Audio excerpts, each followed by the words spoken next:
Et parmi les victimes présumées qui ont pris la parole hier soir, Catherine et Richard, un frère et une sœur. Écoutez leur témoignage. J'étais très contente que les langues se délient aujourd'hui, que c'est très important, que peut faire beaucoup de bien à toutes les victimes.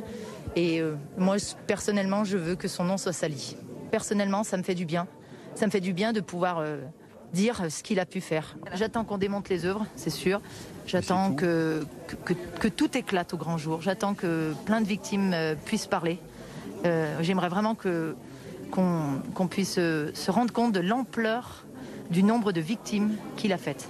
Ça, je voudrais qu'on s'en rende compte. Et il a une tombe sur Gramont et je trouve qu'elle n'a pas sa place ici. Ouais, c'est ce que j'ai dit, moi, il faudrait Il l'enlever. y a trop de victimes ici et je voudrais qu'il aille ailleurs. Je pensais pas que j'ai de l'émotion en parlant. Déjà, il y a mes parents dans la salle, donc quand ils apprennent qu'ils ont 5 de leurs enfants qui sont allés sur 8, c'est dur pour nos parents. Voilà, je vous dis, je me sens pas touché, mais malgré tout, c'est dur. Il nous a acheté avec beaucoup de cadeaux, parce qu'à l'époque, il faut savoir qu'on n'avait pas grand-chose.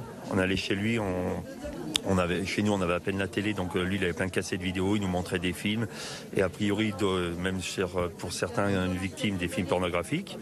Il avait un ordinateur, on pouvait faire des petits jeux vidéo. En fait, il nous achetait avec tout ça, il nous achetait toujours des cadeaux. Pour mes parents et ma grand-mère notamment, le périple, c'était un dieu vivant, quoi. Nos parents avaient confiance en lui. Avec confiance en lui, donc il nous envoyait là-bas les yeux fermés. C'est pour ça que je vous dis, même si à l'époque on serait plein, je sais pas si ça aurait changé quelque chose. Je sais pas. On a un village, on se connaît tous, on jouait au foot ensemble. Et on se disait, tiens, t'es allé chez le périple, toi, ouais, j'y suis allé. Et on savait tous pour qu'on y allait. Mais après, on n'a jamais évoqué le sujet plus que ça. On en a parlé des fois dans des soirées, nous, dans des repas de famille. Mais toujours sur le ton de l'humour, je pense, pour masquer le truc.